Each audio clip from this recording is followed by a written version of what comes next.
Hello Jain साथियों, कैसे हो आप सब।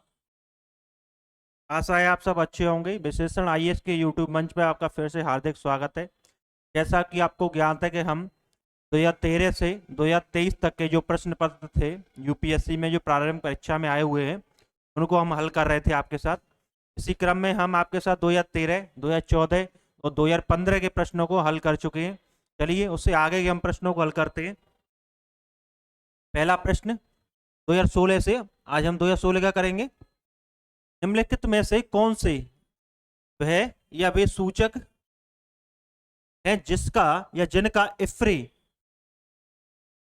Institute for food and policy research institute, इसका पूरा नाम इफ्री का, द्वारा वैश्विक भूखमरी सूचकांक global hunger index, global hunger index में कौन कौन से सूचक जो है इसमें शामिल किए जाते हैं, इसने ये पूछा। ठीक है। अल्प पोषण, अंडर अंडर नोरिज्ड इसको बोलता है। दूसरा शिशु वृद्धि रोधन, शिशु वृद्धि रोधन। तीसरा है शिशु मृत्यु दर, चाइल्ड मोर्टेलिटी। इनमें से कौन से प्रयोग किए जाते हैं, ठीक है, ये पूछा है। अब ऑप्शन ए केवल एक, ऑप्शन बी केवल दो और तीन, ऑप्शन सी एक, दो और तीन, ऑप्शन डी एक और तीन। देखिए, सबसे पहले हम बात करते हैं ग्लोबल हंगर इंडेक्स के बारे में, फिर आते हैं इस क्वेश्चन। ग्लोबल हंगर इंडेक्स को कौन जारी करता है? पहले फ्री करता था, अब कौन करता है भाई इसको?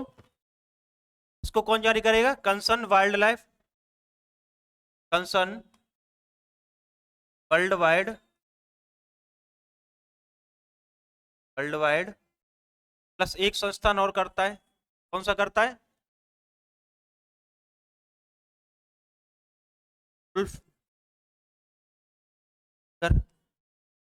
हेल्प, ऐसे ही संस्थान है ये, इसको जारी करता है। ये जो पैरामीटर्स है क्या क्या इसमें शामिल किए जाए, संकेतक क्या क्या है? पहला क्या है? अल्प पोषण, ठीक। मृत्यु दर,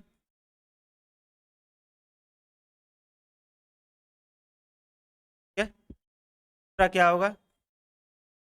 अल्प वजनी, अल्प वजनी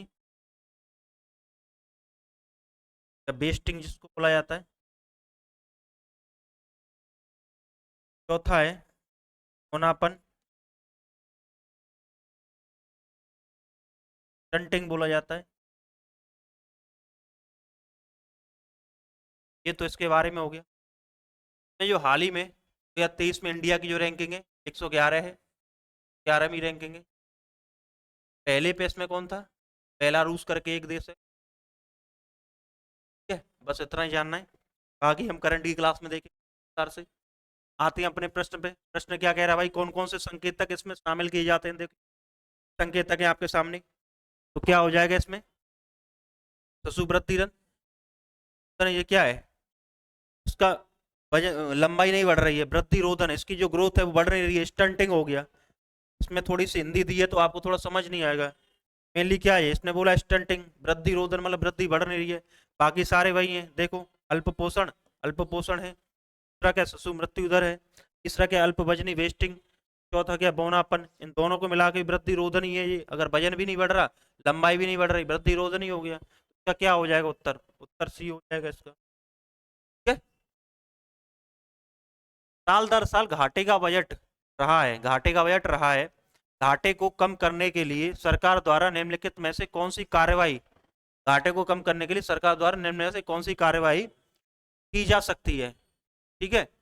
यहाँ तक है। उसके बाद ये यहाँ पे ऑप्शन कथन आ गए, थोड़ा मिक्स हो गया है, कोई बात नहीं। राजस्व व्यय को घटाना, ठीक है। पहले ये बोल रहे हैं, मान लो सबसे पहले तो आप ये जान लो घाटा क्या होता है। घाटा, मान लो आपकी इनकम 100 रुपये आय है, आपकी एक तरफ व्यय है।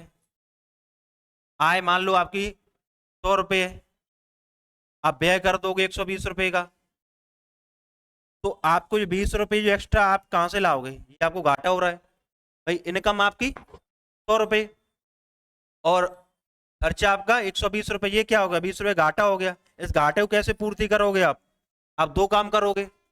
एक तो आप आय को बढ़ाओगे, दूसरा काम आप ये कर सकते हो, आप व्यय को कम कर सकते हो। ठीक है, ऐसे ही तो घाटा कम होगा। अब देखिए इसमें क्या बोला, क्या क्या कर सकती है सरकार। राजस्व व्यय को घटाना, भाई व्यय हम कम कर रहे हैं, ठीक है, अच्छी बात है भाई। दूसरा क्या बोला, नवीन कल्याणकारी योजनाएं, नवीन कल्याणकारी योजना। भाई नवीन कल्याणकारी योजना शुरू कर देंगे तो आपका व्यय बढ़ेगा कि कम होगा? व्यय हमको कम करना है, और नवीन योजना चलाएंगे तो व्यय हो जाएगा, बढ़ जाएगा। तो ये वाला ऑप्शन आपका गलत हो जाएगा, आप एलिमिनेशन से भी कर सकते हो। अब आप ये देखो कि इसमें दूसरा ऑप्शन कहाँ कहाँ है। दूसरा ऑप्शन इसमें भी है, ये गलत हो गया। दूसरा ऑप्शन इसमें भी है, ये गलत हो गया। अब हमको क्या देखना है? ऑप्शन सी देखना है इसमें। ठीक है, ये क्या कह रहा भाई, सहायकी या सब्सिडी को युक्ति संगत बनाना, सहायकी को युक्ति संगत बनाना। यहाँ पे एक चौथा विकल्प और है, ये जो हो जाएगा चौथा विकल्प हो जाएगा, आयात शुल्क को कम करना, या नीचे दिए हुए कूट ऐसे करके ये आयात शुल्क। ठीक है, तो यहाँ पे क्या है, एक तो राजस्व व्यय कम करेंगे, भाई हमको व्यय अपना कम करना है। अगर घाटा में बढ़ा, या तो आय बढ़ा लो या व्यय कम कर लो, घाटे को आपको बैलेंस करना है। तो देखिए यहाँ पे व्यय क्या है, कम कर रहे हैं, राजस्व घाटा हम कम कर रहे हैं। दूसरा, नवीन कल्याणकारी योजना चलाएंगे तो व्यय हमारा बढ़ेगा ना, उससे व्यय बढ़ेगा, क्या घाटा और बढ़ेगा कम होने की वजह। तो ये वाला ऑप्शन गलत हो गया, ये वाला ऑप्शन गलत हो गया। तो क्या बचा हमारे पास? चौथा अपने आप हट गया। हम आते हैं इस पे तीसरे पे। तो सब्सिडी क्या है, सब्सिडी को हमें छोड़ना, युक्ति संगत या बनाना का मतलब क्या है, उसको कम करना, सब्सिडियों को जहां जरूरत हो वहां देना। तो उससे क्या होगा, हमारा व्यय कम होगा, व्यय कम होगा तो घाटा ऑटोमेटिकली कम होगा। तो ऑप्शन इसका सी हो जाएगा।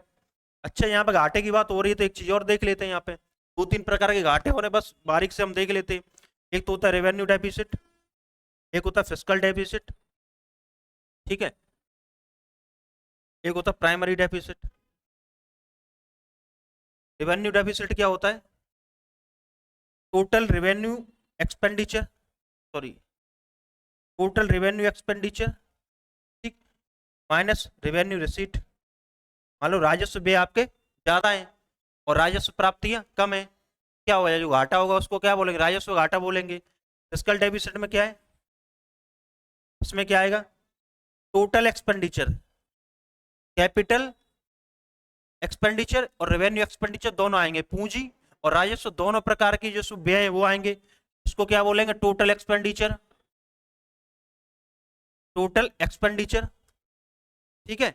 दूसरा इसमें क्या है, माइनस कर देंगे टोटल रिसीट को,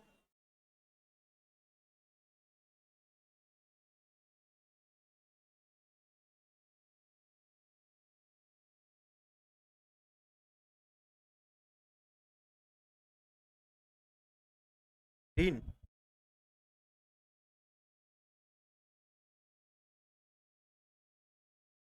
ड्राइव,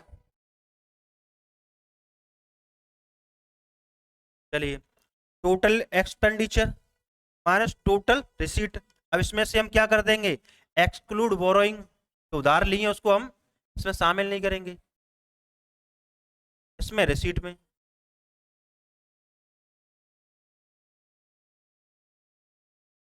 ठीक है, ये आपको याद रहेगा। दूसरा एक तीसरा और है, प्राइमरी डेफिसिट, प्राथमिक घाटा। ये क्या होता है भाई, अब मैं आपसे कहूँ कि फिस्कल डेफिसिट आपको समझ आया। फिस्कल डेफिसिट क्या है, total expenditure minus total receipt. उसमें से उसमें क्या है, टोटल रिसीट में एक्सक्लूडिंग बोरोइंग, जो उधार ली गई उसको हम इसकी रिसीट में नहीं शामिल करेंगे। अब क्या है, प्राइमरी डेफिसिट की बात करते हैं। प्राइमरी डेफिसिट क्या है, ये फिस्कल डेफिसिट में से हम क्या माइनस करते हैं, इंटरेस्ट पेमेंट, जो हमने कहीं बाहर से उधार लिया है, तो उसका जो हम ब्याज चुका रहे हैं उसको माइनस कर दें तो क्या आ जाएगा, प्राइमरी डेफिसिट आ जाएगा। ठीक है, चलिए, भारत में वित्तीय समावेशन को प्रोत्साहित करने की दृष्टि से भुगतान बैंक, पेमेंट बैंक की स्थापना। ये थोड़ा इंपॉर्टेंट हो जाएगा क्योंकि हाल ही में आपको पता है पेटीएम पेमेंट बैंक को बंद कर दिया। ये प्रश्न हो सकता है आने वाले परीक्षा में रिपीट कर जाए, थोड़ा ध्यान से करते हैं। भारत में वित्तीय समावेशन को प्रोत्साहित करने की दृष्टि से भुगतान बैंक, पेमेंट बैंक की स्थापना की जा रही है। इस दृष्टि से निम्नलिखित कथनों में से कौन से सही है, कौन कौन से कथन इसमें सही पूछा है। ठीक है, जिन ठीक है, देखिए पहला कथन क्या कह रहा है, पहला कथन ये कह रहा है जिन मोबाइल टेलीफोन कंपनियों, मोबाइल टेलीफोन कंपनी है, जियो है, एयरटेल है, ठीक है, और आपकी पीआई है, कंपनियों और सुपर बाजार श्रृंखला, सुपर मार्केट श्रृंखला का स्वामित्व एवं नियंत्रण भारतीय व्यक्तियों के पास है, स्वामित्व नियंत्रण भारतीय व्यक्तियों के पास है, वे भुगतान बैंकों के प्रवर्तक होने के, मतलब ये इसके प्रमोटर हो सकते हैं, ठीक है। भुगतान बैंक क्रेडिट कार्ड या डेबिट कार्ड दोनों जारी कर सकते हैं। ये क्या करे, भुगतान बैंक क्रेडिट कार्ड और डेबिट कार्ड दोनों जारी कर सकते हैं कह रहे हैं, ठीक है। भुगतान बैंक ऋण देने के कार्यकलाप नहीं कर सकते, ऋण देने के कार्यकलाप नहीं कर सकते, ठीक है। तीसरा क्या कह रहा है, नीचे दिए गए कूट का प्रयोग कर सही उत्तर चुनिए, ठीक है। नीचे दिए गए कूट का प्रयोग कर सही उत्तर चुनिए। ऑप्शन ए केवल 1 और 2, ऑप्शन बी क्या कह रहा है 1 और 3, ऑप्शन सी केवल 2, ऑप्शन डी 1, 2 और 3। बताइए क्या होगा 47 का।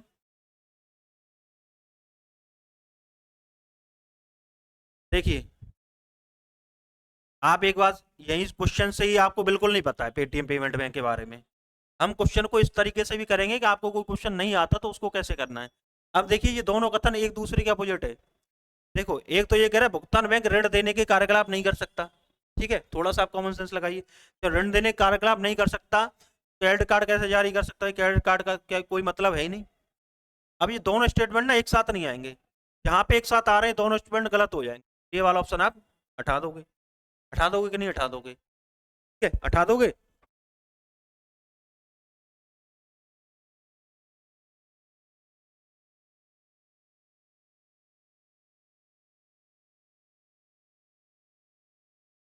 और क्या कर सकते हैं, ये वाला आपका ऋण देने के कार्यकलाप कर सकते हैं ये, हम्म, ये वाला सही है। ये केवल डेबिट कार्ड जारी कर सकते हैं, जमा करेंगे तो डेबिट कार्ड तो जारी कर सकते हैं, ये वाला नहीं कर सकते। इसका क्या है, जहां पे दो दो है वो वाला काट दो आप, ठीक है।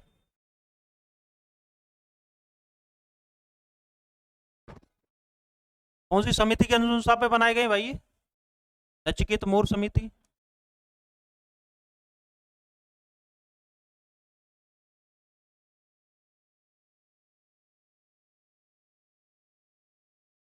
ठीक है ना, आपको याद रखना है पेमेंट बैंक के बारे में, ठीक है।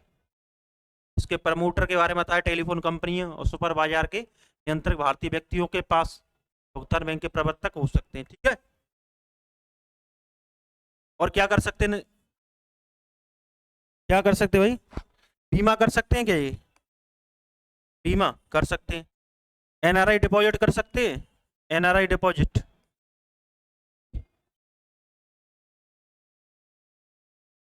एनआरआई डिपॉजिट ये नहीं कर सकते, इतना आपको याद रखना है। चलिए 48 क्वेश्चन क्या कह रहा है, कभी कभी समाचारों में दिखने वाला आईएफएससी, इंटरनेशनल फाइनेंस कॉर्पोरेशन इसका नाम है आईएफएससी, मसाला बॉन्ड के संदर्भ में निम्नलिखित कथनों पर विचार कीजिए। भाई मसाला बॉन्ड है, आप सोचोगे मिर्च हल्दी लहसुन ये सबसे संबंधित हो सकता है, काली मिर्च वगैरह संबंधित तो नहीं है। मसाला बॉन्ड है तो उसके बाजार को बढ़ावा देने के, हो सकता है काली मिर्च के बाजार को बढ़ावा देने के लिए बॉन्ड जारी किया हो, उसको मसाला बॉन्ड बोल दिया हो, कुछ ऐसा तो नहीं है। आप तो ये सोचोगे अगर इसके बारे में आपको जानकारी नहीं है तो, है ना, लेकिन ऐसा नहीं है। ये इसमें क्या है, आईएफएससी मसाला बॉन्ड है, अंतर्राष्ट्रीय वित्त निगम इंटरनेशनल फाइनेंस कॉर्पोरेशन जो इन बॉन्डों को प्रस्तावित करता है, विश्व बैंक की एक शाखा है। अच्छा यही पूछ लिया उन्होंने, देखो ये प्रस्तावित करता है मसाला बॉन्ड को, ये किसकी संस्था बता रहे हैं इसको, विश्व बैंक की, ठीक है। ये रुपये अंकित मूल्य वाले, रुपये डिनोमिनेटेड मूल्य वाले बॉन्ड और बॉन्ड हैं, रुपये डिनोमिनेटेड बॉन्ड हैं और सार्वजनिक और निजी क्षेत्र के ऋण वित्तीय के स्रोत हैं, सार्वजनिक और निजी। मान लो कि ये आप पूछे, आपसे कोई सार्वजनिक निजी दोनों के, कि इसने ये पूछा, ठीक, इसने ये बोला है कि इसको मसाला बॉन्ड को आईएफसी द्वारा जारी किया गया है जो वर्ल्ड बैंक की एक शाखा है, ठीक है। दूसरा, इसको भारतीय रुपए में इसको अंकित किया गया है। इसको सार्वजनिक निजी क्षेत्र दोनों इसको वित्तीय निष्क्रिय कर सकते हैं। ऋण का वित्तीय अपना, मान लो उसको पैसे की जरूरत पड़ रही है प्राइवेट वाले को, ठीक है, मान लो अंबानी को जरूरत पड़ रही है, प्राइवेट व्यक्ति है, तो क्या है वो भी इस बॉन्ड को जारी करके पैसे जुटा सकते हैं, इसने ये बोला है। दूसरा, मान लो कोई पब्लिक सेक्टर कंपनी है, मान लो रेलवे है, पब्लिक सेक्टर है, तो मान लो उसको पैसे की जरूरत पड़ रही है, वो भी इस बॉन्ड को जारी कर सकता है कि नहीं, बस इतना पूछा है इसमें। इसका क्या होगा भाई, इसका जो क्या होगा, ये क्या है, दोनों है, इसके दोनों सही है। और इसके बारे में जान लेते हैं।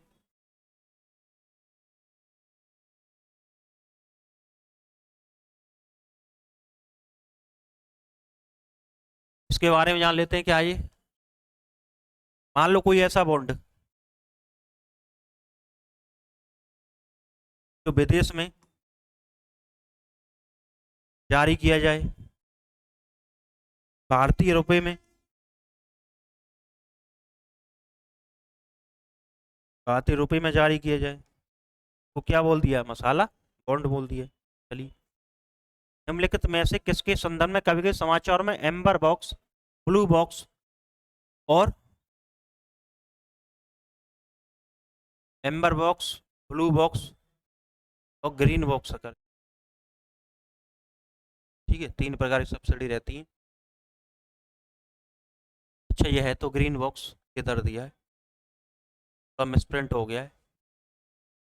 निम्नलिखित में से किसके संदर्भ में कभी कभी समाचारों में एम्बर बॉक्स, ब्लू बॉक्स और ग्रीन बॉक्स, ये इधर आना चाहिए, ग्रीन बॉक्स को मिलते हैं, ग्रीन बॉक्स शब्द देखने को मिलते हैं, ठीक है। किससे संदर्भ में, WTO से संबंध रखे, ये सार्क, ठीक है, UNFCCC, United nation framework convention on climate change से संबंधित है। FTA पर भारत EU की बात है, फ्री ट्रेड एग्रीमेंट है कि ये भारत और यूरोपियन यूनियन के बीच क्या है, ये इसने ये पूछा, केवल बेसिक सा प्रश्न है, क्या हो सकता है ये क्या है, एक प्रकार की सब्सिडी है जो WTO से संबंधित है, सब्सिडी, ब्लू बॉक्स और ग्रीन बॉक्स, जैसे ग्रीन है और एम्बर। ग्रीन बॉक्स में क्या बोला गया भाई, ग्रीन बॉक्स में क्या बोला गया है, इसमें जो है सब्सिडी जो इसमें दी जाती है, इसके तहत कृषि को, R&D को, ये क्या है, विकासशील देशों के लिए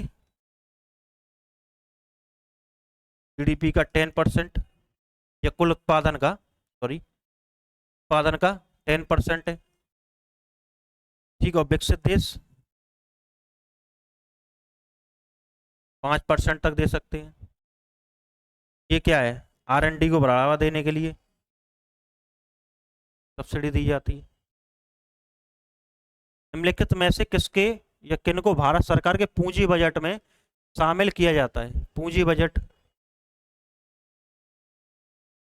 पूंजी बजट में शामिल किया जाता है, सड़कें, इमारतें, मशीनरी आदि जैसी संपत्तियों के अधिग्रहण पर व्यय, ठीक है।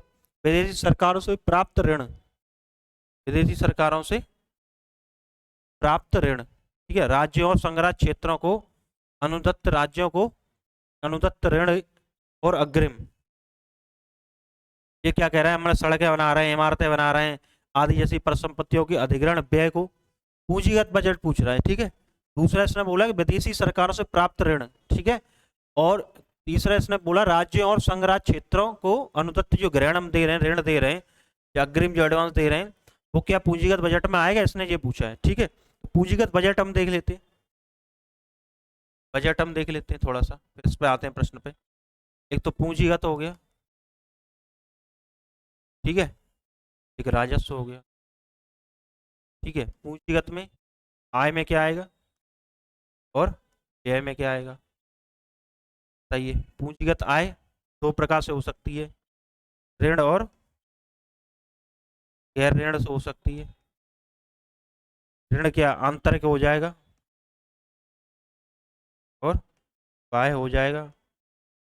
आंतरिक माने भारत के स्तर पर ही भारत के लोगों से ऋण लिया जाए उसको आंतरिक बोल देंगे, तो मान लो वर्ल्ड बैंक से, IMF से, एडीबी से, इनसे जब लोन लिया जाएगा तो बाह्य हो जाएगा, बाह्य ऋण हो जाएगा।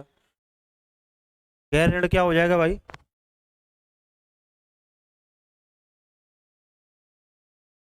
मान लो गैर ऋण में क्या आ जाएगा? विनिवेश आ जाएगा। ठीक। मान लो कि आपकी कोई कंपनी का शेयर है या आपने ब्याज पे पैसा उठाया है, वो आ जाएगा आपका। इंटरेस्ट आ जाएगा। और क्या आ जाएगा आपका? डिविडेंट हो गया। ठीक है।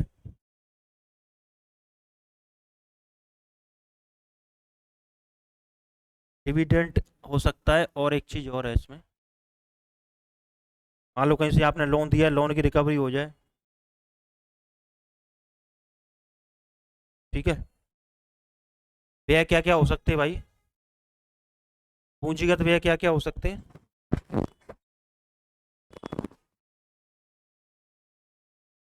पूंजीगत में ऋणों का हम मैं भुगतान कर रहे हूँ। दूसरा, राज्यों को पूंजीगत निर्माण के लिए हम दे दें, आ जाएगा। क्या क्या सही हो जाएगा अब? क्या हो जाएगा? देखिए, सब बनाएंगे। ये क्या है? कैपिटल इनफ्रा ही तो है ये। दूसरा, विदेशी सरकारों से प्राप्त ऋण। देखो, कई भाग है ना, आय कर रहे हैं हम। तो राज्यों संग्रह क्षेत्रों का अनुदत्त, ये हम कर रहे हैं, तो क्या हो जाएगा इसके? तो सही हो जाएंगे। ठीक है। हाल ही में आईएमएफ के एसडीआर बास्केट में, इंटरनेशनल मॉनेटरी फंड के SDR, special drawing rights, special drawing rights जिसको बोला जाता है, बास्केट में निम्न में से किस मुद्रा को जोड़ने का प्रस्ताव दिया गया है? ठीक है। ये क्या है? करंट का प्रश्न है, 2016 के आसपास। उस समय जो चीन की जो करेंसी हुआ करती थी, अब भी है, चीन की करेंसी है रेनमिनबी, उसको इसमें शामिल किया गया था। इसका आंसर क्या हो जाएगा? डी हो जाएगा। ठीक है। एसडीआर बास्केट के बारे में थोड़ा सा आपको बता दें। एसडीआर बास्केट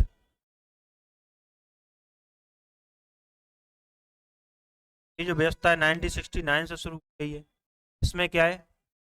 कुछ करेंसी इसमें रख ली गई हैं, उसके आधार पर एक उन्हें क्या है, वर्चुअल टाइप करेंसी तो नहीं बोल सकते, पर उसकी नाम मात्र की करेंसी है, वैसे है नहीं रियल में। ये उसका एक सबका थोड़ा थोड़ा लेके एक करेंसी बना दिया, उसका बैलेंस बना दिया बास्केट का। जैसे मान लो इसमें डॉलर भी है, येन भी है जापान की। ठीक है। इसमें रेनमिन भी है, यूरो भी है, ऐसे करके। ठीक है। क्या है? एक बास्केट बना दी है। उस बास्केट में क्या है, एक एवरेज निकाल के एसडीआर को रूप देते हैं, स्पेशल ड्राइंग राइट्स का। ठीक है।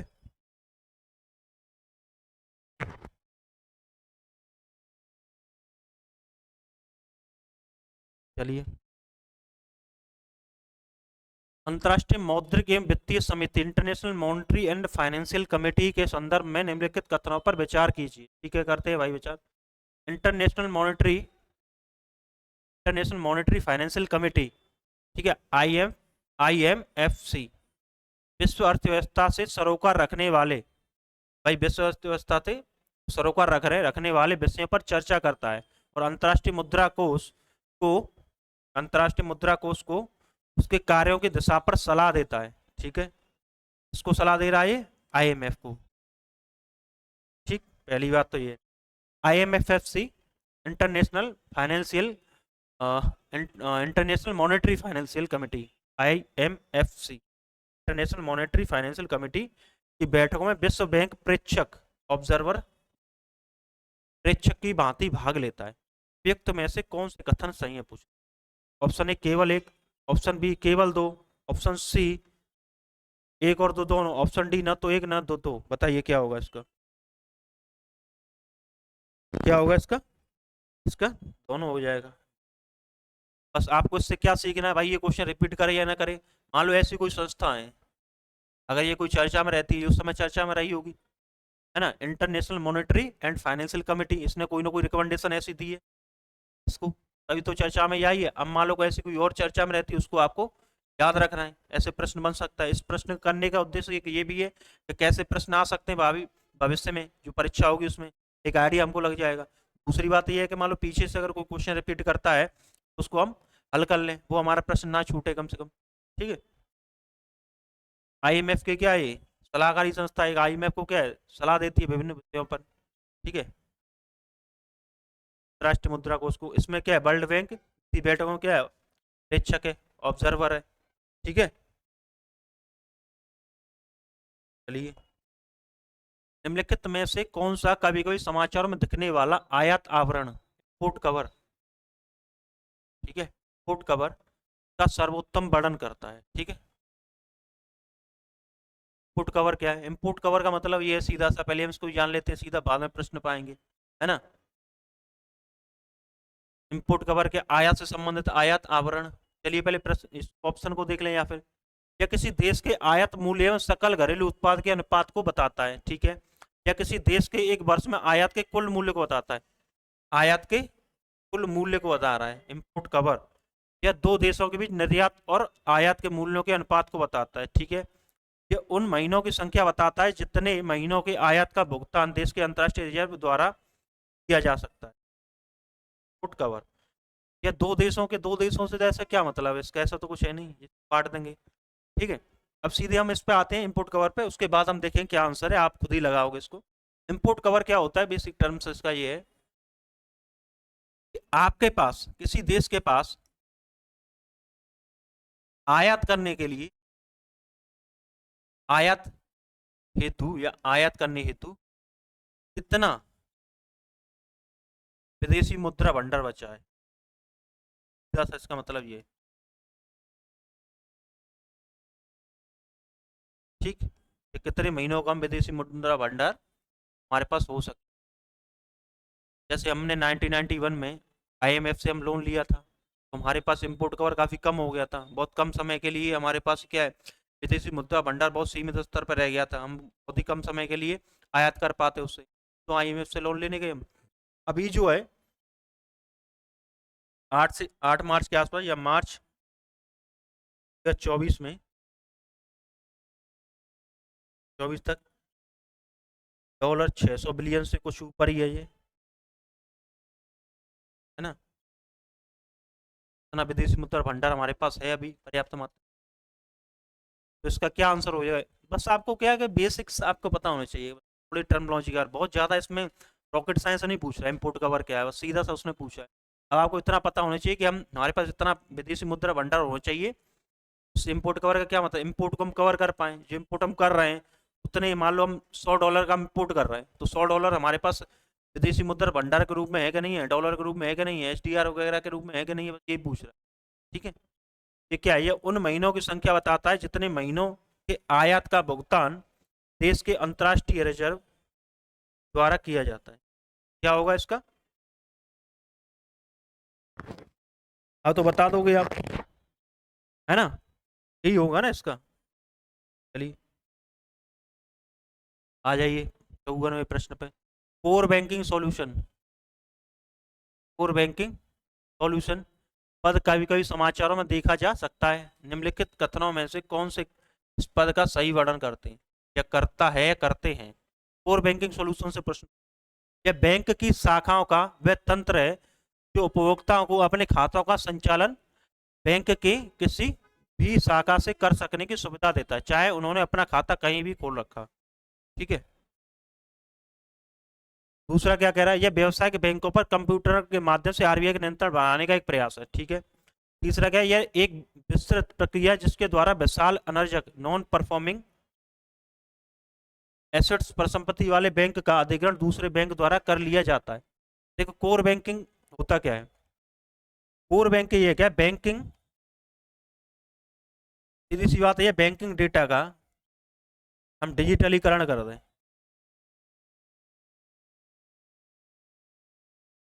डिजिटल,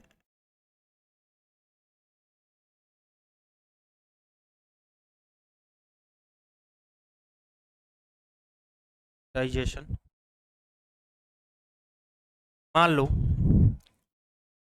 एसबीआई है, ठीक, स्टेट बैंक ऑफ इंडिया है, एक खाता इसका मान लो यहाँ है आगरा में, ठीक है, वो सॉरी खाता नहीं, एक इसका जो शाखा आगरा में, एक दिल्ली में, ठीक है, एक मान लो बॉम्बे में, भाई बॉम्बे तो ब्रिटिश के समय पे हुआ करता था, अभी क्या एक मुंबई में। अब मान लो यहाँ पे क्या चल रहा है, आगरा में, दिल्ली में क्या चल रहा है और मुंबई में क्या चल रहा है, इस एसबीआई के हेड हैं उनको कैसे पता चलेगा? तो यहाँ पे कोई घोटाला कर रहा है, यहाँ को कैसे पता चलेगा? यहाँ कोई सही काम कर रहा है तो यहाँ कैसे पता चलेगा? एक तो इस स्तर पर हमें डिजिटलीकरण को बढ़ावा देने के लिए, इसको रोकने के लिए, बैंकों में सुधार करने के लिए। दूसरा, मान लो कोई ग्राहक है, उसके भी कई खाते हो सकते हैं, कई जगह खाते हो सकते हैं, एक ही बैंक में कई शाखाओं में, ऐसे कर उसको एक ही जगह सारी चीज़ें मिल जाएं, मतलब एक खाता उसको आगरा में, एक मथुरा में, उसको अलग अलग भागना पड़ेगा। अगर मान लो इसको डिजिटलीकरण नहीं किया जाए तो उसको क्या है, एक बार मथुरा जाना पड़ेगा, फिर आगरा जाना पड़ेगा, फिर दिल्ली जाना पड़ेगा, अलग अलग जगह खाते हैं। अब उसको मतलब कोर बैंक से जोड़ दिया, उसको डिजिटलीकरण कर दिया तो एक ही जगह सारी चीज़ें मिल जाएंगी, यही बोला गया है। इसमें क्या है, डिजिटलीकरण करना डाटा का, और क्या है, उसके खातों का, अकाउंट्स का एक ही जगह जोड़ देना एक प्लेटफॉर्म पे, ठीक है। दूसरा क्या है, एक ई कुबेर और करके, ई कुबेर किसका है, आरबीआई का है, ऑनलाइन सुविधा प्रदान करने के लिए। तो क्या हो जाएगा ये, क्या हो जाएगा भाई इसमें? देखिए, इस क्वेश्चन को आपको नहीं भी आता हो ना, तब भी आप कर ले जाऊंगा। आपको क्या करना है, ये वाला हटा देना है। क्या हटा देना है? ये नॉन परफ्यूमिंग एसिड, इससे संबंधित तो नहीं है, केवल आपको इसमें क्या है, तीसरा वाला हटा देना है। अब तीसरा हटाओगे, तीनों चले जाएंगे, तीनों, केवल बचा कौन, एक। व्यापार करने की सुविधा का सूचकांक, ease of doing business index, Bharat की रैंकिंग समाचार पत्रों में, भारत की रैंकिंग समाचार पत्रों में कभी कभी दिखती है। निम्नलिखित में से किसने इस रैंकिंग की घोषणा की है? बस इतना क्वेश्चन पूछा है, देखो, ठीक है। अभी क्या है, इस प्रश्न को आगे और पूछा गया है, आगे और इसको पूछा गया है, ठीक है। उसमें फिर उसने पूछ लिया है कि ease of doing business index के पैरामीटर क्या क्या है, ठीक है, क्या क्या क्या पैरामीटर है वो पूछ लिया है इसने, ठीक है। तो इसमें क्या है, ease of doing business index को कौन जारी करता है भाई? वर्ल्ड बैंक, सबको पता है, ठीक है, सबको पता है, ये वर्ल्ड बैंक जारी करता है ना। और कौन कौन सी रिपोर्ट जारी करता है वर्ल्ड बैंक, बताइए, कौन कौन सी रिपोर्ट जारी करेगा? तो ह्यूमन कैपिटल इंडेक्स जारी करता है,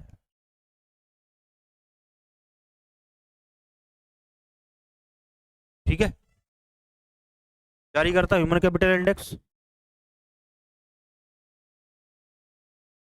और बताइए, वर्ल्ड डेवलपमेंट रिपोर्ट, ठीक है, और क्या जारी करेगा?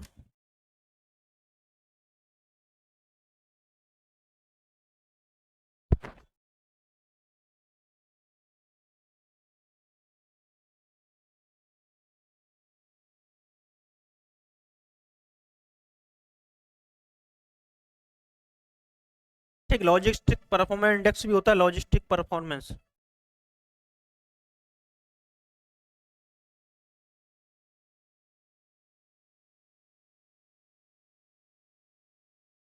ठीक है, इसको भी जारी करेगा वर्ल्ड बैंक, ठीक है। इसमें क्या आएगा, व्यवसाय शुरू करना है, करना, ठीक है, क्या आएगा, और क्या आएगा भाई, निर्माण अनुमति लेना,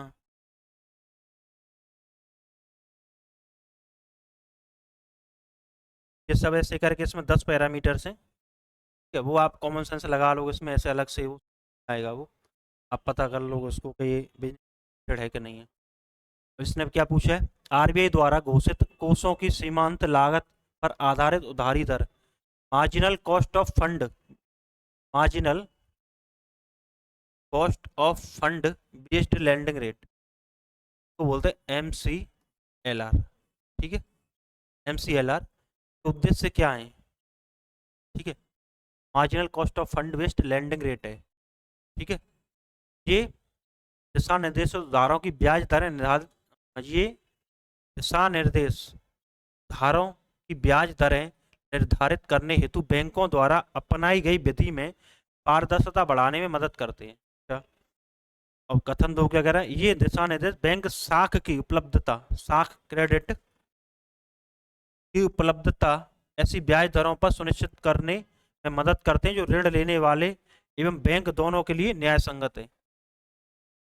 MCLR क्या होता है पहले इसको जान लेते हैं। ठीक है,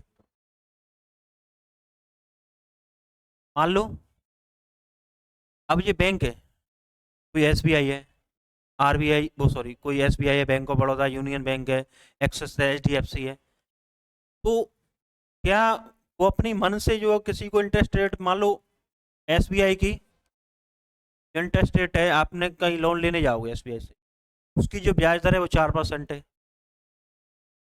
ठीक है, HDFC है, उसकी हो सकता है ब्याज दर थोड़ी ज़्यादा हो, प्राइवेट बैंक है ना, मान लो उसकी 4.5% है, जो लोन ले जा रहे हो ऋण पे ब्याज दर है। अब इसको कैसे डिसाइड करेंगे? MCLR क्या है? यही तो है MCLR, वह न्यूनतम ब्याज दर जिससे नीचे बैंक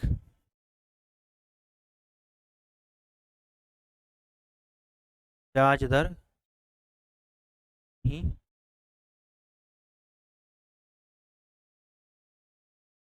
ठीक है, ठीक है।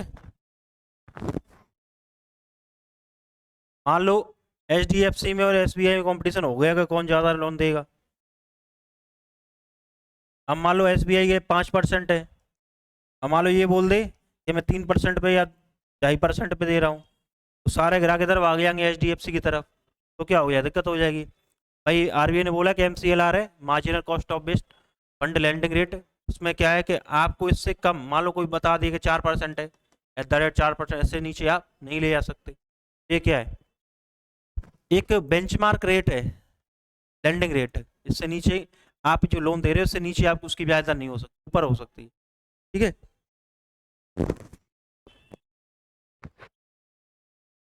तो इसका क्या हो जाएगा आंसर? क्या हो जाएगा इसका? दोनों हो जाएगा।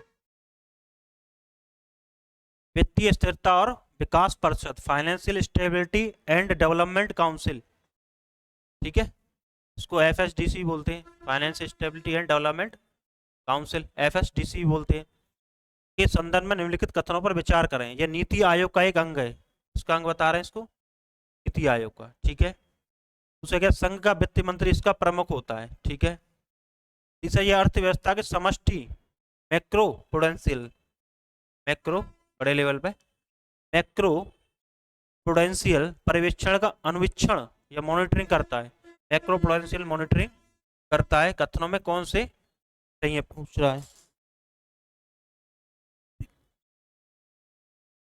ठीक है, बताइए FSDC के बारे में। ऑप्शन ए 1 और 2 दोनों सही है, ऑप्शन बी केवल 3, ऑप्शन सी 2 और 3, ऑप्शन डी 1 2 और 3। बताइए क्या होगा इसका?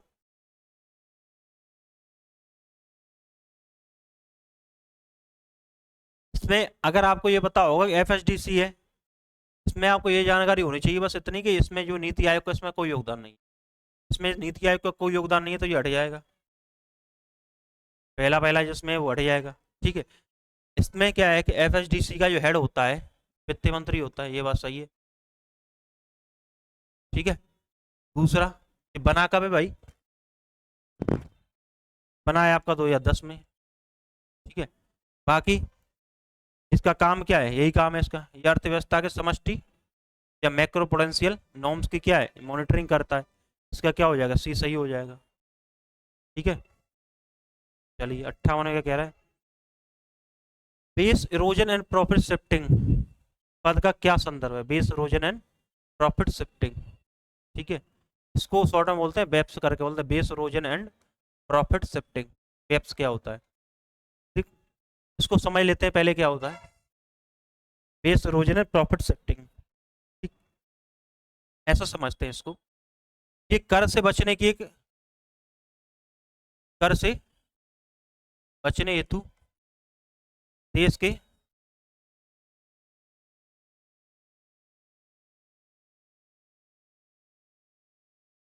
में क्या है, कर से बचने का एक ये साधन है।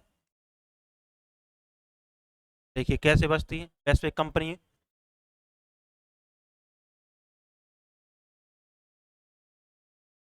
वैश्विक कंपनियों के कर से बचने के साधन है। देखो कैसे होता है इसमें, इसमें ऐसे होता है कि जैसे मान लो गूगल है, गूगल कंपनी है, ठीक है, अब गूगल की कंपनी है, अब उसने क्या किया है, उसको टैक्स देना है, भारत से टैक्स में बचना है। मान लो भारत में तो टैक्स है, मान लो उस पर मान लेते हैं एट द रेट 10% है, ठीक है, उसके प्रॉफिट पे, प्रॉफिट पे टैक्स, ठीक है, मान लेते हैं 10% है। अब उसको ये टैक्स बचाना है, ठीक है, अब वो ये करेगी, मान लो दूसरा एक देश और है मॉरिशस, एक तो इंडिया है, दूसरा है मॉरिशस। मॉरिशस में मान लेते हैं उसको प्रॉफिट पर जो टैक्स लगने वाला है 5% है। अब वो करेंगी क्या, ये करेंगी क्या, ये करेंगी अपने जो टैक्स है ना, टैक्स को दिखा देंगे कि इंडिया में उनको कोई प्रॉफिट नहीं हुआ, वो ये दिखा देंगे टैक्स से बचने के लिए, ठीक है, क्या कर देंगी कि इंडिया में उनको कोई प्रॉफिट नहीं हुआ, अपने प्रॉफिट को शिफ्ट कर देंगे मॉरिशस में। तो इसको क्या है, इसको क्या base erosion and profit shifting, base erosion और प्रॉफिट को शिफ्ट कर रही है। अब इससे बचने के लिए इंडिया ने क्या कर दिया भाई, आप करो जितना करना है, तो मिनिमम अल्टरनेटिव टैक्स लगेगा आप पे, ठीक है, मिनिमम अल्टरनेटिव टैक्स लगेगा, चाहे आप जीरो आपके प्रॉफिट हो पर टैक्स आप पे लगेगा, ठीक है। अब आते हैं अपने क्वेश्चन पे, एक दो शब्द और जान लेते हैं, एक होता है टैक्स इवेजन, एक होता है टैक्स अवॉइडेंस।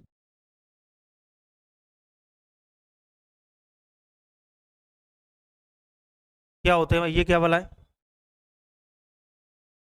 टैक्स इवेजन क्या होता है भाई, और टैक्स अवॉइडेंस क्या होता है, इसको जानते हैं।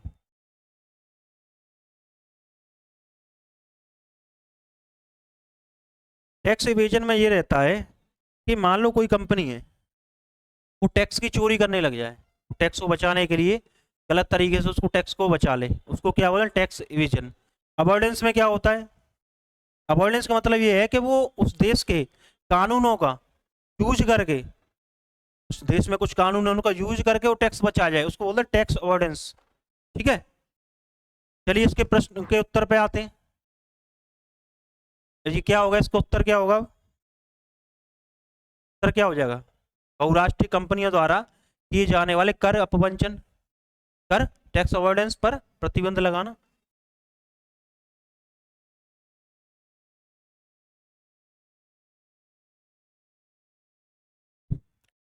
ये जो है, ये जो शुरुआत जो की है बेस इरोजन प्रॉपर्टी शिफ्टिंग के बचने के, इसको रोकने के लिए टैक्स लगाने की बेस, इसको जो कॉन्सेप्ट लेके आए वो ईयू के द्वारा शुरू किया गया था, ईयू के द्वारा, ठीक है। इस जो पूरा जो मामला था ये वाला, इसको रोकने के लिए ये जो सिस्टम लेके आए टैक्सेस पर लगाने के लिए कर प्रवंचन से, इसको क्या बोला है, base erosion and profit shifting, BEPS इसको बोला गया था। हाल ही में भारत में प्रथम राष्ट्रीय निवेश और विनिर्माण क्षेत्र national investment and manufacturing zone का गठन किया जाने के लिए प्रस्ताव दिया गया। देखो प्रस्ताव जो दिया गया उस पर ही क्वेश्चन पूछ लिया, ठीक है। ये क्षेत्र, क्षेत्र प्रदेश नहीं है, यहाँ पे आंध्र प्रदेश होगा ये, ठीक है। कहाँ पे प्रस्ताव दिया गया, ये निम्न के लिए, निम्न, निम्न क्या होता है बेसिकली, निम्न क्या है, national investment and manufacturing zone, क्या है, विनिर्माण को बढ़ावा देने के लिए। एक आपको पता है नेशनल मैन्युफैक्चरिंग पॉलिसी थी, नेशनल मैन्युफैक्चरिंग पॉलिसी 2011, उसके तहत इसको बढ़ावा दिया जा रहा था।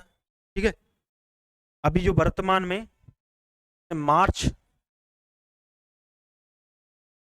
2023 तक करीब 16 के आसपास निम्न थे। कितने? 16। ठीक है, अब इसका क्या हो जाएगा आंसर? इसका हो जाएगा ऑप्शन ए, आंध्र प्रदेश के प्रकाशम जिले में प्रस्तावित था ये वाला। ठीक है, सरकार की प्रभु स्वर्ण योजना, सोवरेन गोल्ड मोनेटाइजेशन स्कीम एवं स्वर्ण मुद्रीकरण है, ये मुद्रीकरण योजना उद्देश्य क्या है? भारतीय गृहस्थों के पास निष्क्रिय पड़े स्वर्ण को अर्थव्यवस्था में लाना। भारतीय गृहस्थों के पास निष्क्रिय पड़े स्वर्ण को अर्थव्यवस्था में लाना।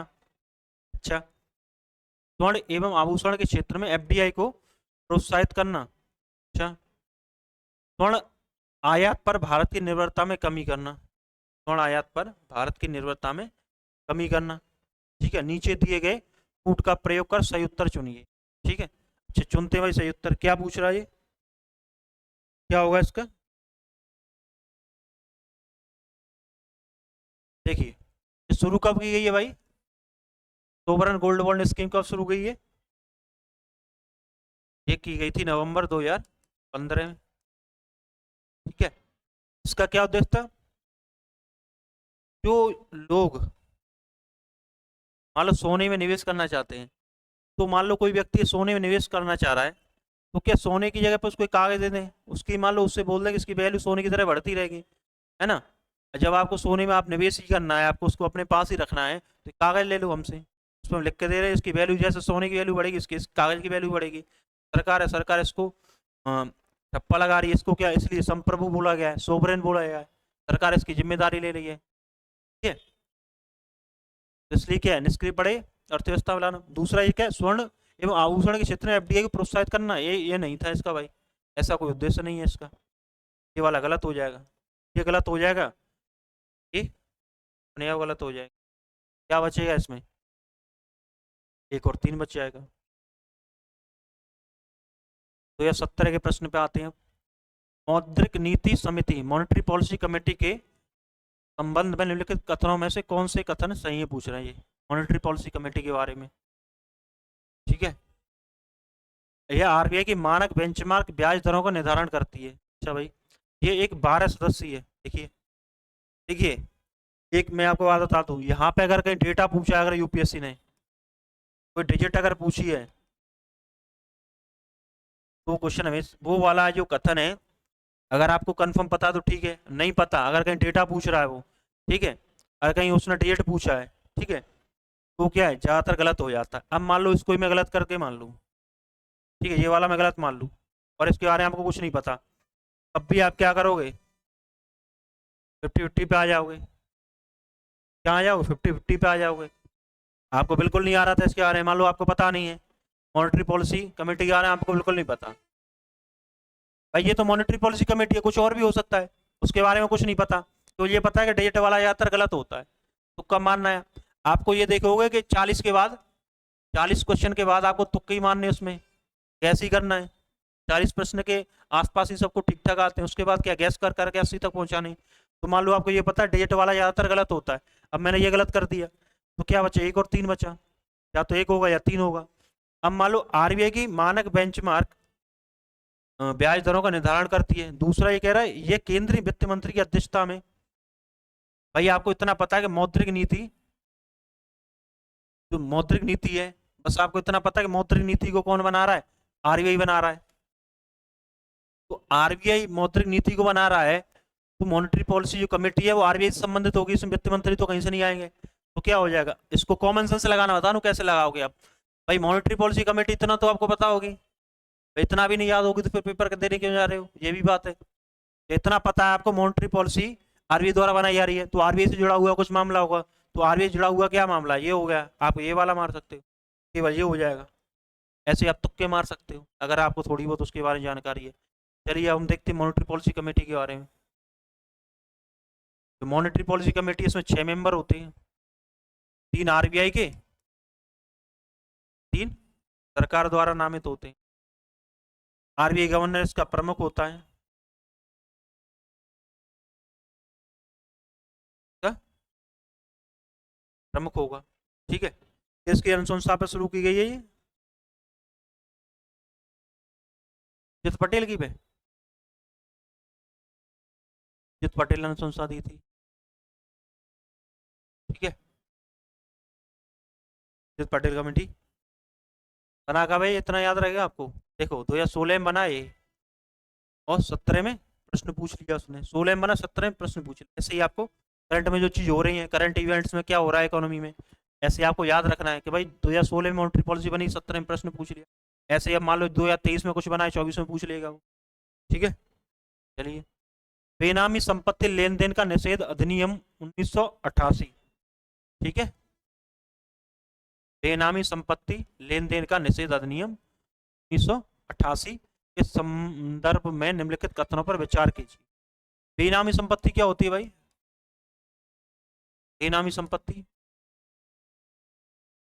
क्वेश्चन पे ऑप्शन पे बाद में आएंगे। बेनामी संपत्ति लेन देन का निषेध अधिनियम 1988 के बारे में पूछ रहा है, पर बेनामी संपत्ति क्या होती है? मान लो कोई व्यक्ति है ए, कोई है बी, और ये संपत्ति है, कोई जमीन है। मान लो इसका रियल मालिक ये है, रियल मालिक, ठीक। लेकिन इस संपत्ति को ऑपरेट कौन कर रहा है? बी कर रहा है। संचालन कौन कर रहा है? इसके हाथों में। ये इसका पता ही नहीं चल पा रहा मालिक कौन है रियल में। ऑपरेट ये कर रहा है, नाम इसके है, नाम करके इसके छोड़ दी, क्या हो गया? बेनामी संपत्ति, ठीक है। अब आए क्वेश्चन पे, किसी संपत्ति का लेन देन, मतलब मालिक ये है, बेनामी का मतलब कि इसको पता ही नहीं चल पा रहा ये है कि नहीं है, पर ये नहीं है, जो ऑपरेट कर रहा है वो इसका मालिक नहीं है, इतना है इसमें, ठीक है। ये कह रहा है किसी संपत्ति का लेन देन बेनामी लेन देन नहीं समझा जाएगा यदि संपत्ति का मालिक उस लेन देन के बारे में अवगत नहीं है। क्या कह रहा है, दोबारा सुनिए। किसी संपत्ति का मालिक, किसी संपत्ति का लेन देन, किसी संपत्ति का लेन देन बेनामी लेन देन नहीं समझा जाएगा यदि संपत्ति का मालिक उस लेन देन के बारे में अवगत नहीं है।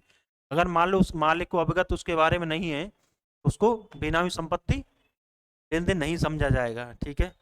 बेनामी पाई गई संपत्तियां सरकार द्वारा जब्त किए जाने के लिए दायी हैं, ठीक है। यह अधिनियम जांच के लिए 3 प्राधिकारियों का उपबंध करता है, किंतु यह किसी अपीलीय क्रियाविधि का उपबंध नहीं करता। अपीलीय, ऐसा हो सकता है कि अपीलीय वाला क्या हो जाएगा इसका?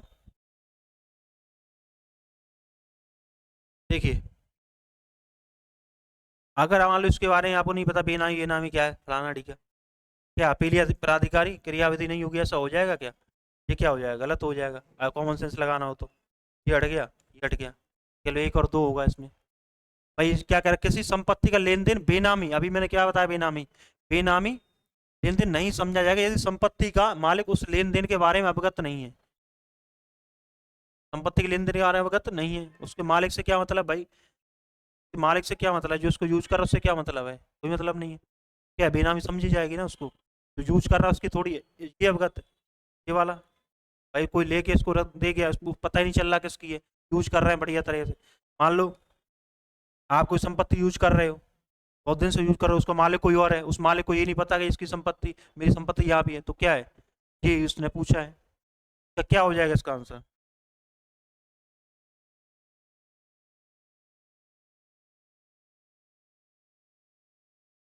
तो क्या है इसमें, क्या कहा गया भाई? इसमें संशोधन किया गया है 2016 में।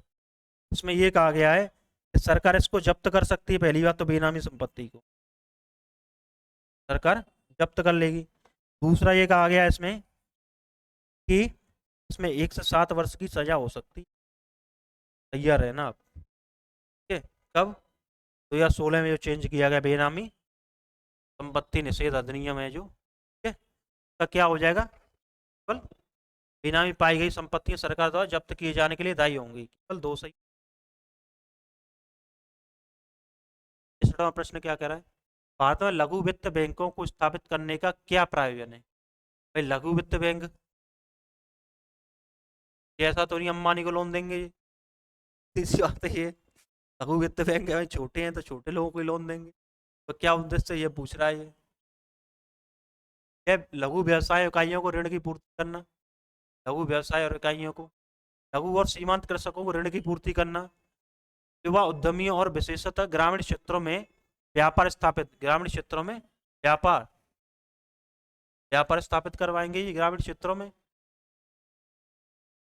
ये पूछ रहे कौन कौन से सही है। ऑप्शन ए केवल एक और दो। क्या कह रहे हैं, लघु व्यवसाय और इकाइयों को ऋण पूर्ति, अच्छा ठीक है। लघु सीमांत लघु और सीमांत, स्मॉल और मार्जिनल फार्मर्स को। तीसरा क्या है, युवा उद्यमियों को विशेषतः ग्रामीण क्षेत्रों में, युवा उद्यमी जो केवल ग्रामीण क्षेत्रों में हैं उनको व्यापार स्थापित करने के लिए प्रोत्साहित करेंगे ये बोल रहा है ये। इनमें से पूछा कौन से सही है पूछ रहा है ये, ठीक है। ऑप्शन ए केवल एक और दो, ऑप्शन बी दो और तीन, ऑप्शन सी एक और तीन, ऑप्शन डी एक दो और तीन। बताइए क्या होगा इसका।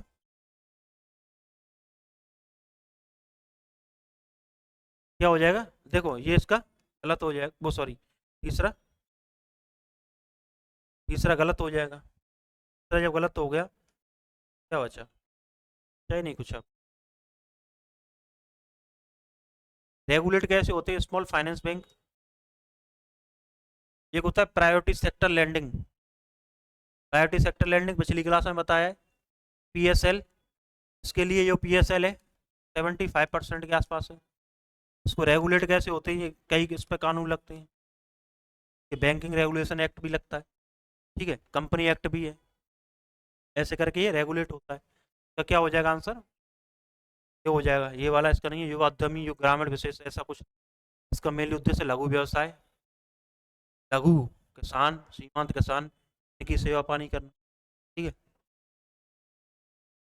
एकीकृत भुगतान अंतरापृष्ठ, अरे बाप रे, ठीक है, एकीकृत भुगतान अंतरापृष्ठ, यूनिफाइड पेमेंट इंटरफेस, यूपीआई,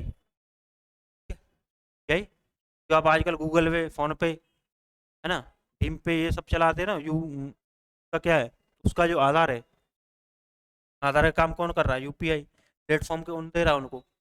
आप गूगल पे चला रहे हो, किस प्लेटफॉर्म पे कर चल रहा है, वो यूपीआई पे चल रहा है। आपने कभी देखो यूपीआई से मैसेज आपको आते होंगे, संदेश वगैरह, तो क्या यूपीआई पे चल रहा है वो। अब ये पूछा है कि यूपीआई कार्यान्वित, यूपीआई को कार्यान्वित करने से निम्नलिखित में से कौन कौन से सर्वाधिक संभाव्यता है।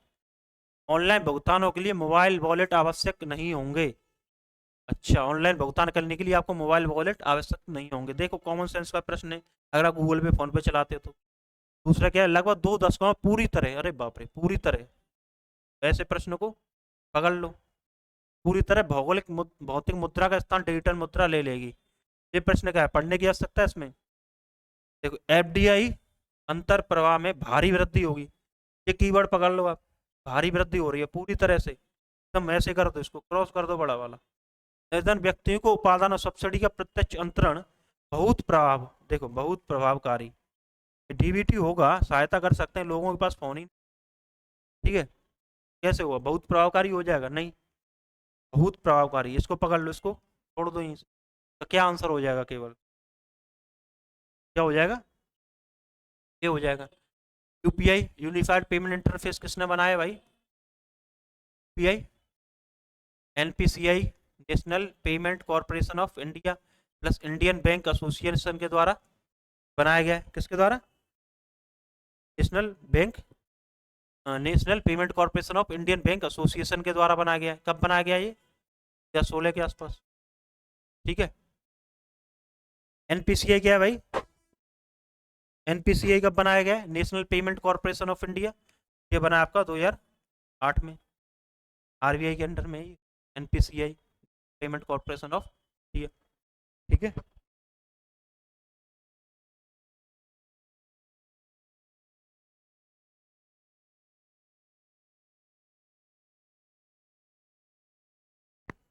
इंडियन बैंक एसोसिएशन कब बना, 1946 में। बैंकों के बीच प्रबंधन का काम करता है ये, ठीक है? चलिए, राष्ट्रीय निवेश और अवसंरचना निधि, ठीक है, national investment and infrastructure fund, national investment and infrastructure fund NIIF के संदर्भ में कौन से कथन सही है पूछ रहा है ये नीति आयोग का एक अंग है, पूछ रहा नीति आयोग का एक अंग है, ठीक है। वर्तमान इसकी कॉप्स जो कितना है, कितना बता रहा है भाई, कितना हो गया, इकाई, दहाई, सैकड़ा, हजार, 10,000, लाख, 4 लाख करोड़ के आसपास बता रहा है। वर्तमान इसकी कॉप से 4,000 करोड़, 4,000 करोड़ है। नीचे दिए कूट का प्रयोग कर सही उत्तर चुनिए, ठीक है। ऑप्शन ए क्या, ये कुछ नहीं, ऑप्शन ए केवल एक, ऑप्शन बी केवल दो, ऑप्शन सी एक और दो दोनों, ऑप्शन डी न तो एक न तो दो। क्या होगा भाई इसका 65वें का, क्या हो जाएगा इसका, इसका जो है ये हो जाएगा। मैंने आपको पहले ही बताया भाई, कई बार बताया, जहाँ डेटा दिया हो उसको एकदम गलत मान लिया करो, डेटा वाले को। भाई इसको आप गलत ही मान लेते, ये हट जाता, ये हट जाता, कम से कम 50-50 पे आ जाते आप। एलिमिनेट करने का क्या है, यही तो आप तरीका एलिमिनेट करने का, ठीक है। इसमें क्या है कि पहले अल्टरनेटिव इन्वेस्टमेंट फंड हुआ करता था, अल्टरनेटिव इन्वेस्टमेंट फंड में क्या है, इस फंड में 1 लाख करोड़ को कुछ का था, इसमें क्या 50% बोला गया, 49% के आसपास सरकार इस फंड में देगी, ठीक है। और बाकी का जो बचा कुछ है, ठीक है, 51% क्या है कि निवेशकों के माध्यम से जुटाया जाएगा, निवेश के माध्यम से, ठीक है। इसी फंड को बाद में क्या बना, national infrastructure and investment fund बोल दिया, ठीक है, national investment and infrastructure fund बोल दिया, ठीक। कितनी पूंजी जुटानी है इसमें, ये बोल दी, ठीक है। चलिए, ग्लोबल इंफ्रास्ट्रक्चर फैसिलिटी से क्वेश्चन पूछा है, ये कीवर्ड्स उस समय जो चर्चा में रहे होगा, तो क्वेश्चन पूछ लिया उसने। ग्लोबल इंफ्रास्ट्रक्चर फैसिलिटी क्या होता है, एशिया में अवसंरचना के उन्नयन के लिए आसियान का उपक्रम है, जो एशियाई विकास बैंक, देखो ग्लोबल, इसका नाम ग्लोबल है, अगर मान लो इसके बारे में आपको नहीं पता, ठीक है, हमें थोड़ा ये भी देखना है कि नहीं आते हुए क्वेश्चन को कैसे डील करना है, ठीक है। ग्लोबल इंफ्रास्ट्रक्चर फैसिलिटीज का नाम है, ठीक है। अब ये कह रहा है एशिया में अवसंरचना के उन्नयन के लिए ASEAN, association of south east Asian nation का उपक्रमण है, जो एशियाई विकास बैंक द्वारा, एशियन डेवलपमेंट बैंक द्वारा, एडीबी द्वारा, ठीक है, साख क्रेडिट, एशियन डेवलपमेंट बैंक ने क्या इनको क्या है पैसा दिया है, उससे ये वित्त पोषित है, कह रहा है, ठीक है। दूसरा क्या कह रहा है, गैर सरकारी क्षेत्रक और संस्थागत निवेशकों की पूंजी का संग्रहण कर, पूंजी का संग्रहण कर सकने के लिए विश्व बैंक का सहयोग है, जो जटिल अवसंरचना, सरकारी गैर सरकारी भागीदारी की तैयारी और संरचना निर्माण को सुकर या आसान, सुकर का मतलब क्या, आसान बनाता है। ओईसीडी के साथ कार्य करने वाले, ठीक है, organisation of economic cooperation and development, विश्व की जो सबसे डेवलप्ड इकोनॉमी है वो इसमें है। ओईसीडी के साथ कार्य करने वाले विश्व के प्रमुख बैंकों का सहयोग है, ठीक है, विश्व के प्रमुख बैंक, ओईसीडी पर विश्व के प्रमुख बैंकों का सहयोग है, जो उन अवसंरचना परियोजनाओं को विस्तारित करने पर केंद्रित है जिनमें गैर सरकारी विनिवेश संग्रहित करने की क्षमता है, गैर सरकारी विनिवेश, गैर सरकारी विनिवेश संग्रहित करने की क्षमता है, ठीक है। ऑप्शन डी क्या कह रहा है, UNCTAD, United nation convention of trade and development, इसका पूरा नाम है अंकटाड का, द्वारा वित्त पोषित उपक्रमण है, जो विश्व में अवसंरचना के विकास को वित्त पोषण करने और सुकर बनाने का कार्य करता है, वित्त पोषण अवसंरचना को, ठीक। एक कह रहा है अंकटाड द्वारा वित्त पोषण, एक कह रहा है ओईसीडी है, एक कह रहा है कि सरकारी क्षेत्र के लिए गैर पूंजी जुटाने के संबंधित है, ये विश्व बैंक का है। देखो एक कह रहा है विश्व बैंक का, एक कह रहा है एडीबी का, ठीक है, एक कह रहा है एडीबी के संबंधित है, एक कह रहा है वर्ल्ड बैंक से संबंधित है, ठीक है, एक कह रहा है ओईसीडी से संबंधित है, एक कह रहा है अंकटाड से संबंधित है। ये आपको पकड़ने, क्या होगा इसका, किससे संबंधित है ये पूछ रहा है, ये क्या है भाई, ग्लोबल इंफ्रास्ट्रक्चर फैसिलिटी, भाई ग्लोबल है, ओईसीडी क्या है, विकसित देशों का एक संगठन है, विकसित देश में बहुत अच्छी इकोनॉमी है, organisation of economic cooperation and development, जिनकी अच्छी इकोनॉमी उनका एक संगठन है।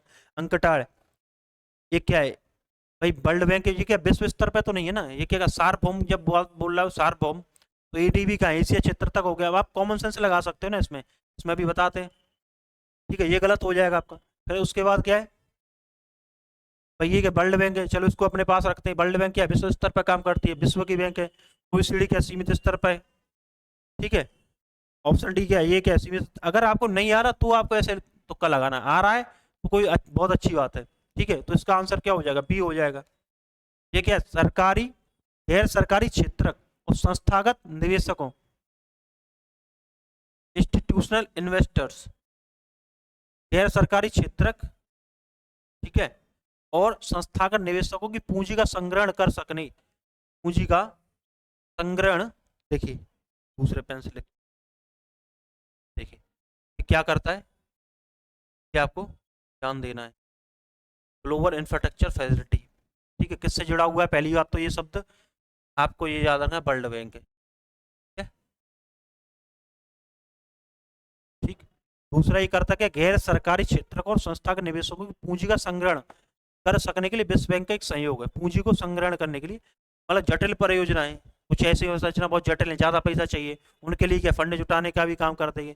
ग्लोबल इंफ्रास्ट्रक्चर, भाई सीधी सी बात है, इंफ्रास्ट्रक्चर से जुड़ा हुआ ही काम तो करेगी। ठीक है, क्या हो जाएगा इसका ऑप्शन बी। 67 क्या कह रहा है, चलिए, राष्ट्रीय कौशल योग्यता फ्रेमवर्क के संदर्भ में निम्नलिखित कथनों में से कौन से सही है।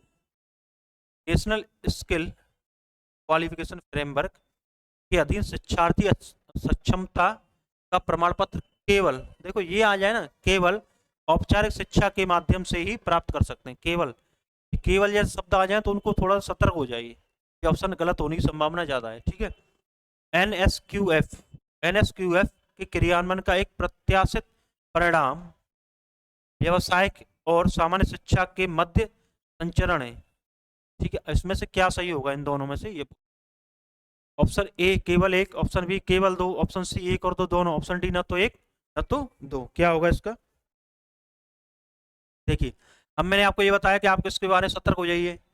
शिक्षार्थी सक्षमता का प्रमाण केवल औपचारिक शिक्षा के लिए, औपचारिक शिक्षा के माध्यम से प्राप्त कर सकते हैं क्या, केवल यहाँ आ गया, इसको काट दो, जहाँ पे ये है एक है उसको काट दो, केवल क्या बचा, दो और बी और डी बचा, या तो दो होगा या तो कोई नहीं होगा। भाई एनएस, नेशनल राष्ट्रीय कौशल योग्यता फ्रेमवर्क, ये क्या करता है, इसमें क्या उद्देश्य चला कर रहा है इसको, एनएसडीसी चला रहा है, नेशनल स्किल डेवलपमेंट कॉर्पोरेशन चला रहा है इसको। ठीक है, इसका उद्देश्य क्या है, एनएसक्यूआई का, एनएसक्यूएफ का व्यावसायिक कौशल को बढ़ावा, व्यावसायिक कौशल को बढ़ावा देना, क्या करना, व्यवसायिक कौशल को बढ़ावा देना। एनएसडीसी की आपको पता होगा, नेशनल स्किल डेवलपमेंट कॉर्पोरेशन कब बना है, 2009 में। ठीक है, कौन सा मंत्रालय है इसके लिए, कौशल विकास मंत्रालय, आपको पता ही होगा। इसका लक्ष्य ये था कि 2022 तक 150 मिलियन लोगों को क्या है हमें प्रशिक्षित करना है, इसका ये लक्ष्य था। ठीक है, तो इसका क्या है, केवल दो सही है। ठीक है, क्या हो जाएगा इसका, केवल दो सही हो जाएगा। चलिए, national career service, national career service NCS इसको, नेशनल करियर सर्विस के संदर्भ में निम्नलिखित कथनों पर विचार कीजिए। नेशनल करियर सर्विस कार्मिक और प्रशिक्षण विभाग भारत सरकार का एक उपक्रम है, कार्मिक और प्रशिक्षण विभाग।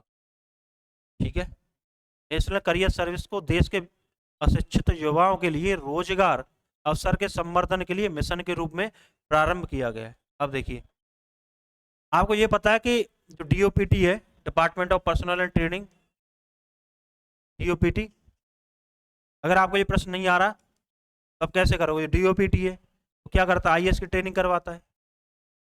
ठीक है, आईएएस की ट्रेनिंग करवाएगा, इसके अंडर में आता है आईएएस। ठीक है, तो ये क्या है, आपको लग रहा है कितना फ्री बैठा है कि ये अशिक्षितों को, युवाओं को रोजगार के अवसर के लिए संदर्भित ऐसा कुछ करेगा ये है, और भी काम होंगे इस पे। अब हमको ये मानना कर, ये ए और दो दोनों एक साथ सही नहीं होंगे, या तो ये सही होगा, इसकी हो सकता है इसका हो, या फिर ये सही होगा। ठीक है, अब मान लो इसमें दोनों है तो वो वाला गलत कर दो आप। ठीक है, क्या हो जाएगा, गलत हो जाएगा। इसको जो है कौन चलाता है भाई, नेशनल करियर सर्विस को?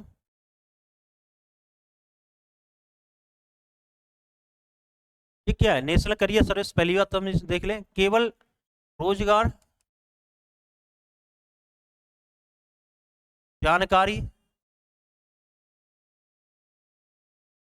जानकारी उपलब्ध करा रहे हैं बस, इसमें कर रहे हैं मेनली काम इसका ये है। क्या कर रहे हैं?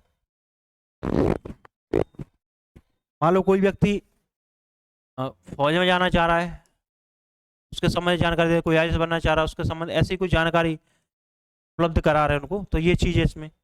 तो क्या है, अवसर के संबंध ऐसा तो कुछ नहीं, मिशन मिशन, तो ये क्या है, गलत हो जाएगा। ठीक है, इसको कौन सा मंत्रालय देखेगा भाई?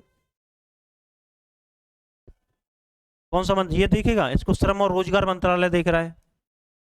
श्रम व रोजगार मंत्रालय। भाई इसका काम थोड़ी है डीओपीटी पे, तो इम्पोर्टेंट विभाग है ये, आईएएस की ट्रेनिंग करवा रहा है उनको, जॉब ट्रांसफर पोस्टिंग ये सब मामले ज़्यादा देखता है, तो स्टेट में होते हैं, लेकिन उनको क्या है, इसके अंडर में आते हैं आईएएस डीओपीटी के में, department of personal and training के में, तो इसका काम तो बहुत वैसा हो गया, तो ये ऐसे काम थोड़ी करेगा। तो क्या हो जाएगा, ये दो दो भी गलत हो जाएगा इसका, तो क्या हो जाएगा, ये हो जाएगा। निम्नलिखित कथनों में से कौन से हाल ही में समाचारों में आए दबाव युक्त परिसंपत्तियों के धारणीय हैं? धारणीय संरचन पद्धति, इसलिए क्या है कि इकोनॉमी की टर्म थोड़ा सा आप अंग्रेजी में देख लिया करो, अब समझ ही नहीं आ रहा क्या कह रहा है ये। दबाव युक्त परिसंपत्तियों के धारणीय संरचन, बताओ, इतना आप इसको समझोगे इतनी देर में तो कोई 4 क्वेश्चन कर ले जाएगा, है ना?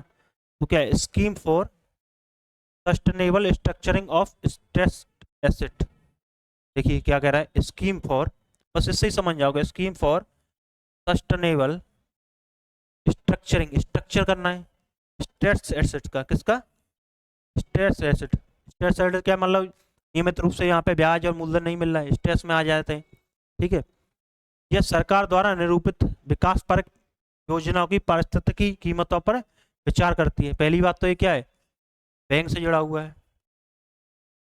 दूसरा क्या है, एनपीए को कम करने के लिए, ठीक है, तो ऋण देते हैं बैंक, जो एनपीए हो जाता है उसको क्या है कम करने के लिए एक टूल है, तो क्या वसूलने के लिए, स्ट्रेस्ड एसेट्स के लिए।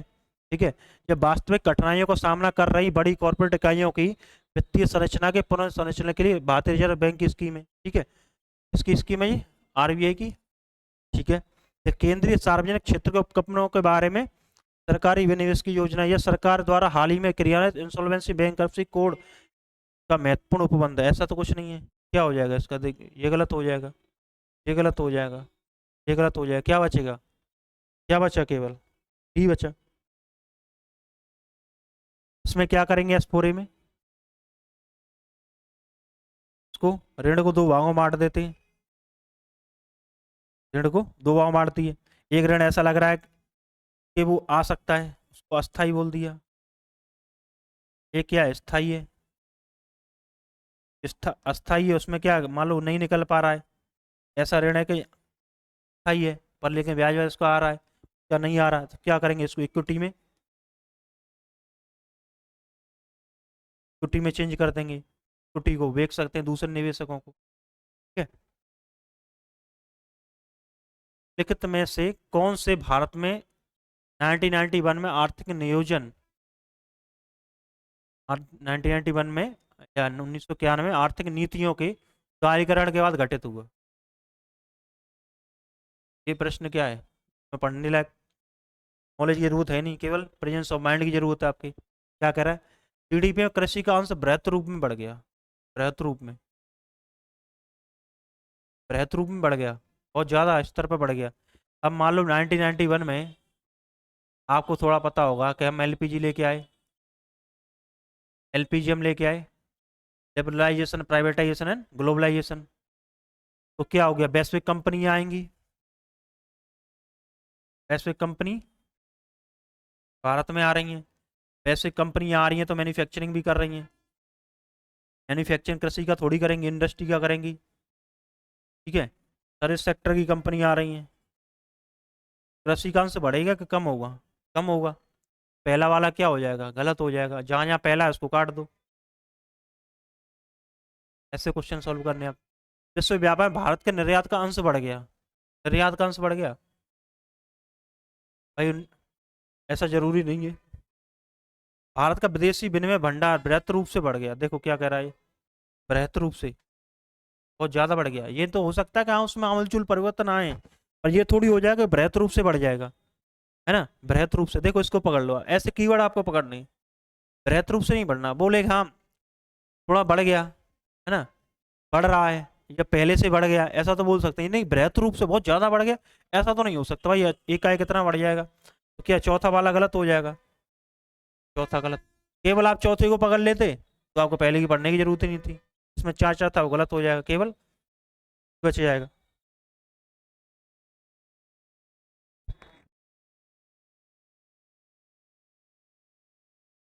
नहीं नहीं, एक मिनट।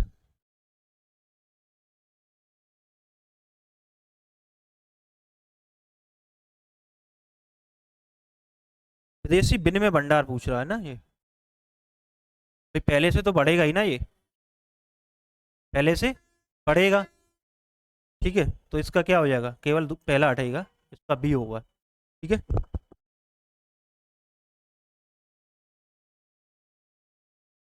भारतीय एनपीसीआई के बारे में पूछ रहा है, जो पहले हम आपको अभी बता चुके हैं। एनपीसीआई क्या काम करता है ये पूछ रहा है। भारतीय राष्ट्रीय भुगतान निगम, National Payment Corporation of India, PCI देश में वित्तीय समावेशन के संवर्धन में सहायता करता है, ठीक है। एनपीसीआई ने एक कार्ड भुगतान स्कीम रुपए प्रारंभ की है, ठीक है। निम्नलिखित कथनों में से कौन से सही है, देखिए एनपीसीआई आपको पहले बता चुका हूं मैं, ठीक है। एनपीसीआई के बारे में क्वेश्चन में आप देख सकते हो, क्या करता है, रुपए कार्ड जारी कर रहा है, ये पूछ रहा है एक तो। दूसरा क्या कर रहा है, वित्तीय समावेशन को बढ़ावा दे रहा है, ये कहा है इसने, ठीक है। तो क्या है इसका, दोनों सही हो जाएंगे आपके। और क्या चला रहा है एनपीसीआई, आधार इनेबल्ड पेमेंट सिस्टम चला रहा है। दूसरा क्या चला, भारत बिल पेमेंट सिस्टम। और क्या चला रहा है भाई, ये national financial switch. National financial switch क्या है, विभिन्न एटीएम को जोड़ रखा है इसने, इसके एटीएम को आपस में ये जोड़ रखा है, नेशनल फाइनेंशियल एटीएम कार्ड का जो नेटवर्क है उसको बोला जाता है, ठीक है। और क्या चला रहा है, यूपीआई चला रहा है। और क्या भीम है, सब क्या है, एनपीसीआई कर रहा है। गुड्स एंड सर्विस टैक्स के बारे में इसने पूछा, जीएसटी, सर्वाधिक संभावित लाभ क्या है जीएसटी के, संभावित लाभ पूछा इसने, क्या हो सकता है।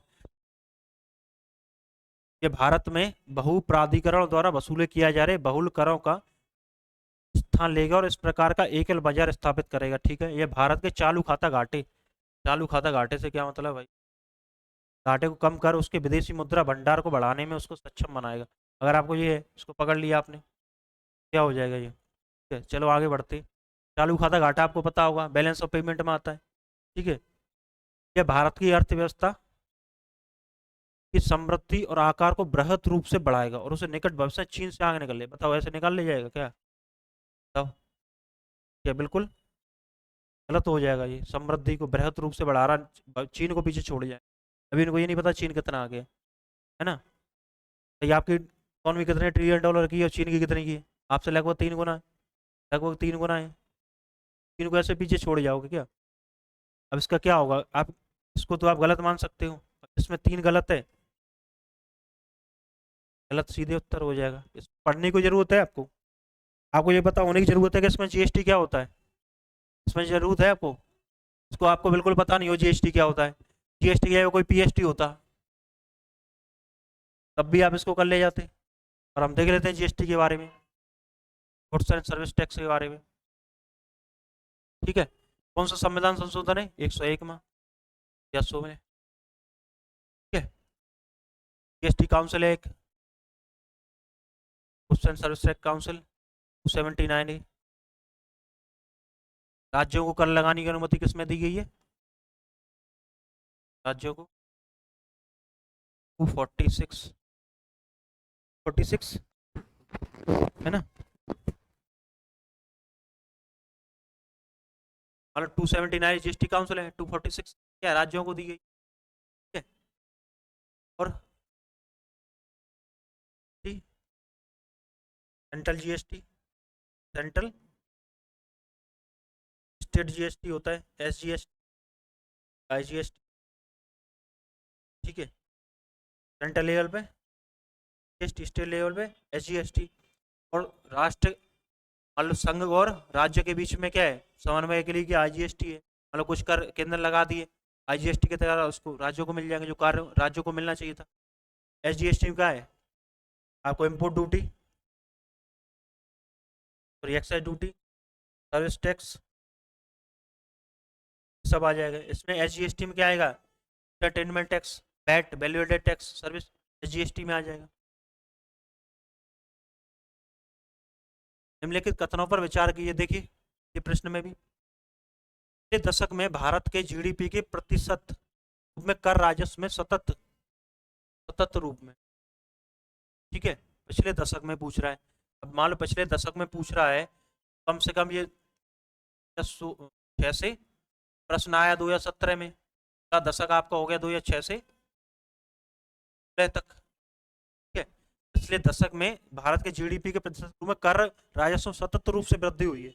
अब आपको पता होगा 2006 से 16 में पूछ रहा है, ठीक है। क्या पूछ रहा है 2006 से 16 के बीच में पूछ रहा है। आपको ये पता होगा 2007 से 2010 के बीच में विश्व स्तर पर यूएसए में आई थी, फिर विश्व स्तर पर पहले की सब प्राइम क्राइसिस आई गई थी, सब प्राइम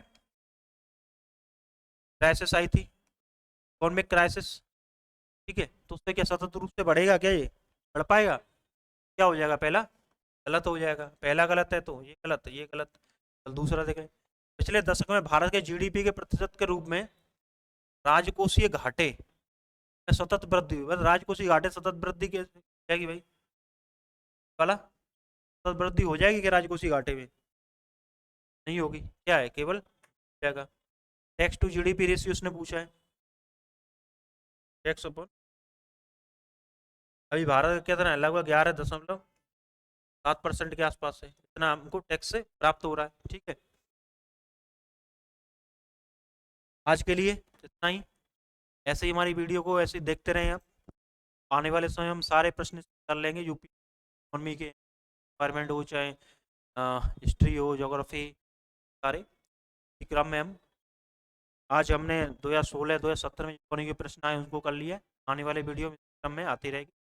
आप चैनल को लाइक करें, सब्सक्राइब करें। आप सबका बहुत बहुत, आप सबने हमसे इतना विश्वास बनाया, आप सब लोग, आप सबका फिर से